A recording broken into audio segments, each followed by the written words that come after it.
Hey team, the system is quoting a job. Who can quote a job? Well, any North Valley team member can with a bit of experience and ambition. So, when do you quote a job?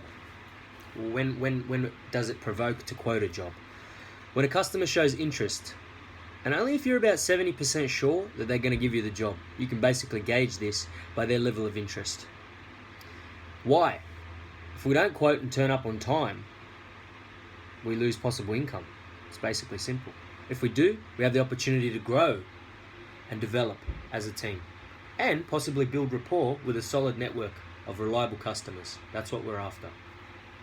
Questions to ask prior to engagement and a site visit. So before you head up to the site, you want to be able to answer a whole list of questions. So to prevent you from wasting any further time. This filters out a lot of bad clients. So, number one, have you got any other quotes? Well, if they do, you know that you're not going to spend too much time quoting this because there's competition, major competition. If they don't, bonus. You know that they are interested in just getting the job done. And more than likely, in Sydney, that's the case. Can you send me the plans? Why? So you can be prepared. So you have them in front of you and you can go over a few things and do some homework before you actually get up into the job. When does the job commence? So this helps us estimate more clearly and strategize as to how much time and effort is required. So this is something that head office will do to make sure that we have the resources available to cater for the job. When does the job commence? Okay. When do you plan on finishing? So we know the estimate time frame for the job. So we know how long the construction is going to be. So we can again estimate efficiently and provide valuable resource for that. Is there parking on site? So it's a chance to build rapport here. Is there parking on site? Where can I park? Okay, yeah, there's a parking meter just down here. It's a 2-hour zone. So you know automatically that you're up for a bit of a fee and access to the site is a bit restricted. So that's something you have to factor when we quote the job. Ask when the quotation will need to be done. When do you need it by? How soon do you need it? Yesterday is okay. So this is your level of intensity of acquiring the job. So you know when to delegate.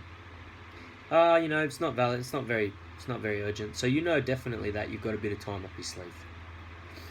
Now, if it's an existing client, you ask a couple of questions. Just in regards to payment. So, payment plan. Cash is preferable for small jobs under $10,000, just to minimize the headache of paperwork. Or progress payments.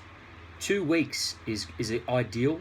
If we put our invoice in, you'll pay us within the 2-week time frame. This is when you ask them, are you going to be paying within the 2 weeks? Or 30 days account maximum. So you try not to lean there, but if the bigger customers prefer that, that's how they operate. You can't change that. If it's a new customer, the same applies. So the first two principles, but the third one is very important if it's a new customer. Good faith acquisition. So you ask them, if it's okay, we're building a new relationship here. Is it okay to receive a 10% deposit up front before we commence any works for materials and good faith? This is how you filter reliable customers. You can really gauge their reliability here. Some customers will say, yeah, no problems. Some customers will say, oh, look, we don't really do that. But I assure you payments will be made on time. That's fine. Or, we don't do that. Straight out, you know that they're unreliable. So we can rate them out of 10 there. Hours of operation. What hours we can work there better helps us schedule the boys. So if it's after hours, good. We know we've got maximum time. We can utilize our resources after hours as well, after normal working hours. If it's specifically after hours only, that means our time is more valuable then. So the price goes up. Try to maximize our revenue here, guys. Number 9, by selling the fact that we can also provide the following services. This will help them to understand what we can offer, such as data, alarm, security, and phone systems by our reliable subbies, fire control, mechanical ventilation, TV antenna systems, chasing and core holing, locksmithing services, as our apprentice currently, Costa, can provide that, C-Bus or smart wired services, level 1 and level 2 service providing. Okay, all these help us build rapport with the client and ensure that they understand that we can provide a whole package. And it also provides a a pathway to make a little bit more cream on top of their quotations. Now, book an efficient appointment. So meetings usually held after hours are beneficial to everyone, just given the time that you can generally go out during the day and work in the field and then go out in the afternoon to earn that extra bit of sales. It doesn't chew up time in the day. So also you can take advantage to maximize their urgency, to really gauge the client's urgency, because generally that time after hours, you know that if they want to progress quickly, you know that they're a fast sort of builder or a fast client that wants to get things done. If they take their time, whatever, you know what you're up for. Again, it all helps. There's little hints. So, or Saturday mornings. Okay, so afternoons, 4:30 to 6 p.m. is a good time for a meeting. Hoping, again, gauging traffic or where you're heading, or 7 p.m. depending on your availability and theirs. Or first thing Saturday mornings are usually perfect because everyone's sort of slow-paced and everyone's freed up and there's not much traffic.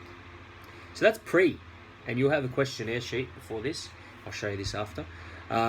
When on site now, take photos and document the following in the diary or on the template, which I'll show you in a minute. Suss out parking and access for materials and delivery. Take a photo, have a look.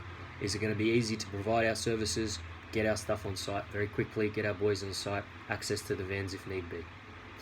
Meet with the client and build rapport instantly. This is crucial. You know, winning over, people pay money. Monkeys don't pay money, people pay.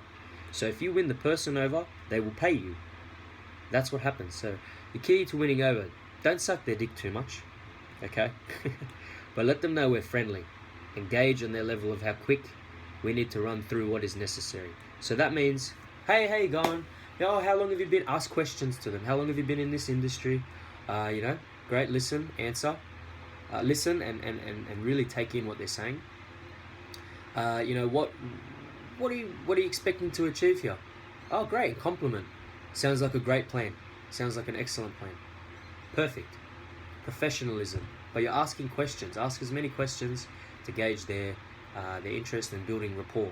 Very crucial when you're on site. So now you will receive the plans after you've built rapport. Give it about 5 or 10 minutes max. You know, you don't want to be spending too much time wasting time because they might think you're too friendly, you don't get the job done on time. You want to be hitting business straight after building rapport so they know you're a reliable service.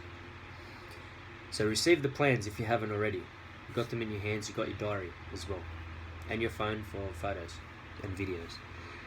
Be precise and answer questions you're confident with only. This is important. Only your confident questions. Okay, similar things like what PowerPoints can you supply?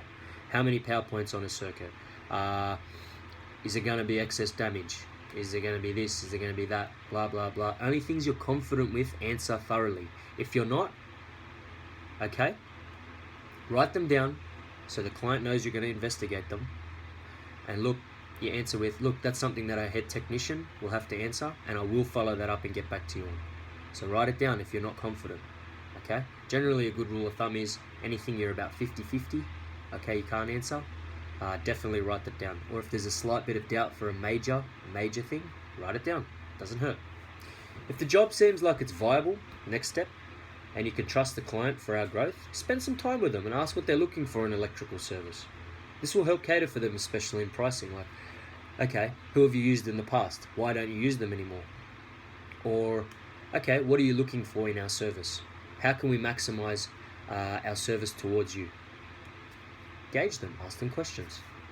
If you're not sure, next question, next step. If you're not sure on certain items or queries now, after you finish your meeting with them, take photos or FaceTime your head technician, team leader, or field manager in that time. Make sure you let them know prior to that you're going so they're available. So they can guide you on what needs to happen. Okay, Ray, for example, will go out and quote a job. Show me the switchboard, Ray. Yep. Okay, there's great access there. Okay, they have provisioning for space in the cabinet for extra circuit breakers. If not, I'm going to have to order a new subboard, e.g. Number 6, if there are things left unanswered and you've covered all angles, move on to the next step. If not, ask the client if it's okay to take photos in certain areas you're unsure of. So this is just wrapping up the step before, so giving you a bit of freedom now. Okay, thank you for your meeting. I'm just going to go ahead and take some photos, etc., if it's okay with you. And that way, you can envision now what the work has to be done. So you take your time thoroughly here. Cover any areas that may need some more attention. Example, switchboards, cable paths, existing services, and existing fittings. Very crucial if you're quoting to quote lights as well. It's very crucial you get the code or the exact type of light fitting and tube. This is essential for our quotation. You don't want to be going there back again to get this sort of thing. After running through the job, thank them kindly before you leave for their time and assure the customer that we will get back to you in the next few business days with some progress. Meaning, okay, these guys work fast, they've got a good system, and you're reliable. Number 7, remember that if we win the job, this is the last one, this is after, just for a bit of incentive. If you win the job, the percentage margin is 5% of the total profit. So you win the job just for commission, you'll get 5% of the total profit margin. After expenses, obviously. Just for winning. So that's the system for quoting on site, guys. Hope you've had that a valuable session, and refer to the notes. Okay, just before I leave, I've got these notes that I've just said to you, and also you'll have a look here. Okay, at the screen, we've got the 2 templates you need to take with you and fill out. Pre-interview questionnaire, okay? Pre-site visit, all the questions you'll need to fill out, the appointment date, so you'll fill that out beforehand, and on-site evaluation quote, so you'll be filling out these answers on-site as well. You'll then hand this back to your team leader or field manager, and we'll let head office do the quoting, or you can pitch in and help with that, and that's it.